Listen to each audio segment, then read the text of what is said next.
বন্ধুরা, সম্প্রতি 2022-এর WBCS পরীক্ষার গ্রুপ এর যে ইন্টারভিউ চলছে বা পার্সোনালিটি টেস্ট চলছে, সেখানে আমার একজন অনলাইন ব্যাচের ছাত্র ইন্টারভিউ বা পার্সোনালিটি টেস্ট অ্যাপিয়ার করেছেন। তা এই সপ্তাহেই ছিল তার পার্সোনালিটি টেস্টের দিন। তিনি পার্সোনালিটি টেস্ট দেওয়ার পরে আমাকে জানিয়েছেন তার অভিজ্ঞতা। এখন এই চ্যানেলের অনেক পরীক্ষার্থী আছেন যারা WBCS গ্রুপ এ এবং বি এর পার্সোনালিটি টেস্ট দিচ্ছেন বা ভবিষ্যতে অনেকে দেবেন। তাদের সুবিধার্থে আমি তার যে অভিজ্ঞতা সেটা আপনাদের সাথে শেয়ার করছি। আশা করি আপনারা উপকৃত হবেন এবং কিরকম ভাবে প্রশ্নপত্র জিজ্ঞাসা করা হচ্ছে সেটা সম্পর্কেও একটা ধারণা আপনাদের সামনে আসবে। দেখুন, তাকে যে প্রশ্নগুলো জিজ্ঞাসা করা হয়েছিল সেটা হচ্ছে যে আপনি এত চাকরি রয়েছে, তার মধ্যে সিভিল সার্ভিসের যেই পরীক্ষা সেটাকেই আপনার অকুপেশন হিসাবে কেন বেছে নিলেন, এটা জিজ্ঞাসা করা হয়। এর পরবর্তীকালে যেটা জিজ্ঞাসা করা হয় যে আপনি এখন কি কোনো পেশার সাথে যুক্ত। এ প্রসঙ্গে বলে রাখা উচিত যে ওই যে পরীক্ষার্থী তার বয়স খুব বেশি নয়, 26-এর আশেপাশে হবে এবং তিনি একদম এই পরীক্ষাটার জন্যই পড়ছেন দীর্ঘদিন ধরে এবং আমার কাছে 2022 সাল থেকে তিনি পড়ছেন। তিনি একদমই ফ্রেশার একজন ক্যান্ডিডেট, তাকে ফলে এটার জন্যই তিনি একদম পুরোপুরি প্রস্তুতিতে নিজেকে নিয়োজিত রেখেছেন। এরপরে তাকে জিজ্ঞাসা করা হয় যে পশ্চিমবঙ্গের যে পপুলেশন ডেন্সিটি বা জনঘনত্ব সেই বিষয়ে প্রশ্ন জিজ্ঞেস করা হয়। তারপরে ম্যাটারনাল মর্টালিটি রেট এটা থেকে জিজ্ঞাসা করা হয়েছিল এবং এই যে ম্যাটারনাল মর্টালিটি রেট জন্মদানের সময় মাদের যে মৃত্যুর হার সেটা কমানোর জন্য কি ধরনের বন্দোবস্ত সরকারের তরফ থেকে নেওয়া হয়েছে এবং সেটা উন্নতির দিকে কতটা এগিয়েছে সেই বিষয়ে তাকে জিজ্ঞাসা করা হয়। তারপরে জিজ্ঞাসা করা হয় যে তিনি যে জেলায় বসবাস করেন, প্রসঙ্গত তিনি উত্তর চব্বিশ পরগনা জেলার বাসিন্দা, তাকে যেটা জিজ্ঞাসা করা হয় যে লিঙ্গ অনুপাত এই জেলার ক্ষেত্রে সেটা কিরকম, ভারতবর্ষের ক্ষেত্রে এই যে লিঙ্গের অনুপাত সেগুলো কিরকম, কেরালার ক্ষেত্রে সেটা কত এবং এই যে মেয়েদের সংখ্যা সেটা বাড়ানোর জন্য কি কি পদক্ষেপ গ্রহণ করা উচিত এবং মানসিকতায় কি ধরনের বদল আনা দরকার সেই বিষয়েও তাকে প্রশ্ন জিজ্ঞাসা করা হয়ে থাকে।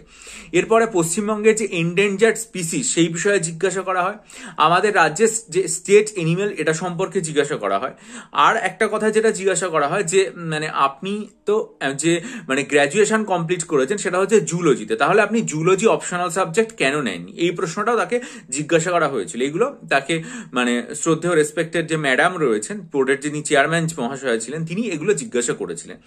এরপরে আরেকজন মেম্বার তাকে যে প্রশ্নগুলো করেন সেটা হচ্ছে যে তুমি কোন সাব ডিভিশনে থাকো, যে সাব ডিভিশনের এলাকায় বসবাস করো সেটা পঞ্চায়েত এলাকা না মিউনিসিপ্যাল এরিয়া, এবং তোমার এই এলাকায় কিছু গুরুত্বপূর্ণ ব্যক্তিত্বের নাম বলো যারা তোমার এলাকাকে এগিয়ে নিয়ে যাওয়ার জন্য কাজ করেছেন বা বর্তমানে কাজ করে চলেছেন, সেরকম কয়েকজনের নাম তুমি বলো, বা যারা দেশ এবং দশের মুখ উজ্জ্বল করেছেন এই বিষয়ে তুমি বলো। এরপরে যেটা জিজ্ঞাসা করা হয়েছে সেটা হচ্ছে যে পশ্চিমবঙ্গে যে ন্যাশনাল পার্ক রয়েছে সেটা সম্পর্কে জিজ্ঞাসা করা হয়, ওয়াইল্ড লাইফ স্যাংচুয়ারি এই বিষয়টা থেকে জিজ্ঞাসা করা হয়েছিল এবং চিন্তামণি করের সম্পর্কে তাকে জিজ্ঞাসা করা হয়। এরপরে আরেকজন যিনি সদস্য ছিলেন বোর্ডের সম্মানীয় সেই সদস্য তাকে যে প্রশ্নগুলো করেন সেটা হচ্ছে যে সম্প্রতি ইউএস থেকে আমরা দেখছি যে ইল্লিগাল ইমিগ্রেন্ট অভিধায় বহু মানুষজনকে ডিপোর্ট করা হচ্ছে। তো এই যে ডিপোর্টেশন প্রসেস এটা নিয়ে তোমার কি মতামত, আমেরিকার মতামত সম্পর্কে তোমার যে ওপিনিয়ন সেটা তুমি আমাদের সামনে রাখো, এগুলো জিজ্ঞাসা করা হয়েছিল। বা আরো অনেক ক্ষেত্রে দেখা যায় যে বিভিন্ন ধরনের উচ্চমানের যেসব তথ্য প্রযুক্তি কোম্পানি রয়েছে সেগুলোতে যারা একদম টপ পর্যায়ের অফিসিয়াল হন তারা বহু ক্ষেত্রেই কিন্তু ভারতীয় বংশোদ্ভূত।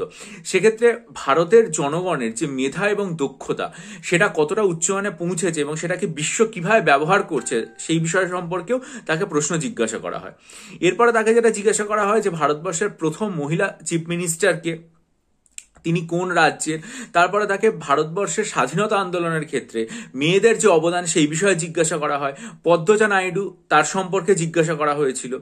এরপরে আরো একজন সদস্য তাকে জিজ্ঞাসা করেন যে ভারতবর্ষে যে রাষ্ট্র ব্যবস্থায় পোর্টফোলিও সিস্টেম যেটা সেটা কে চালু করেন।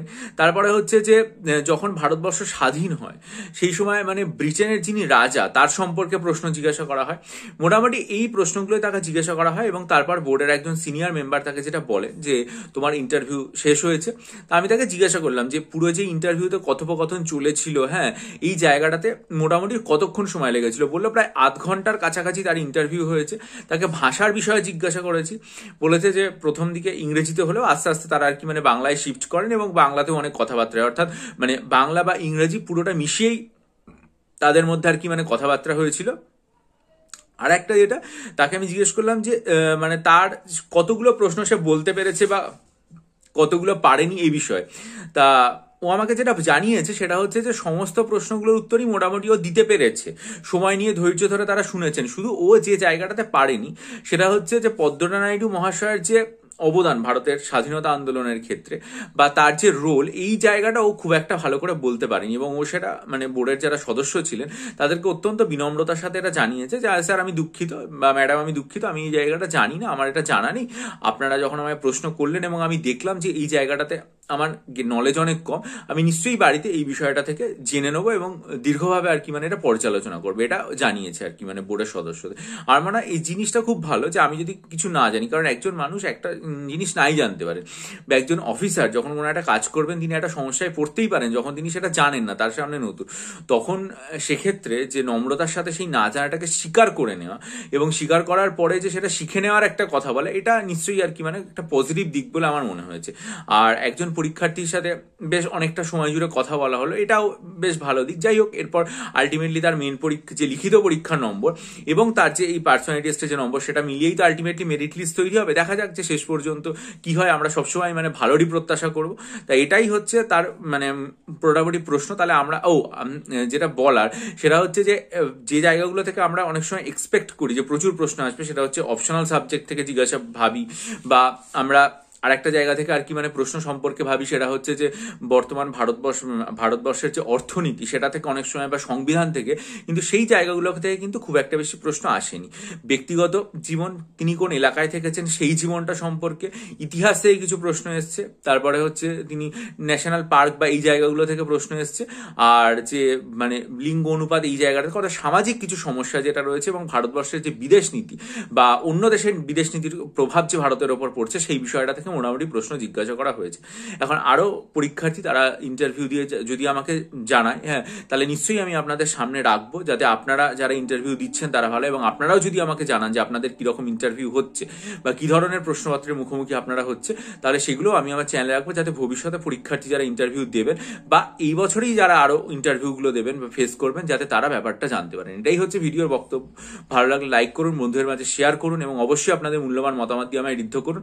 আর যদি মনে করেন যে ক্লার্কশিপ মিসলেনিয়াস পরীক্ষার ডেসক্রিপটিভ বাংলা, ইংরেজি এবং কারেন্ট অ্যাফেয়ার্সের স্টাডি মেটেরিয়াল নেবেন বা হাইকোর্ট এলডি এর জন্য স্টাডি মেটেরিয়াল নেবেন, তাহলে 19শে জানুয়ারি আমার চ্যানেলের ভিডিওটা ডেসক্রিপশন বক্সে লিঙ্ক রয়েছে, বা আজকে দেখুন সকালেই আমার একটা কমিউনিটি পোস্ট আছে, সেখানে লিঙ্ক দেওয়া আছে, দেখে আমার সাথে যোগাযোগ করবেন। আর যদি মনে করেন WBCS ক্লার্কশিপ এবং মিসলেনিয়াস পরীক্ষার প্রিলিমসের মক টেস্ট নেবেন, তাহলে 3 জানুয়ারি আমার চ্যানেলে যে ভিডিওটা আপলোড করা আছে সেটা মনোযোগ দিয়ে রেখে ইমেলের মাধ্যমে আমার সাথে যোগাযোগ করুন। ডেসক্রিপশনে ইমেল দেওয়া আছে। ভালো থাকুন, বিজয়ী হন, সফল হন, চ্যানেলটা সাবস্ক্রাইব করে বেল আইকন প্রেস করুন, বন্ধুদের মাঝে ছড়িয়ে দিন এবং আপনাদের মূল্যবান মতামত দিয়ে আমি ঋদ্ধ করুন। ভালো থাকবেন।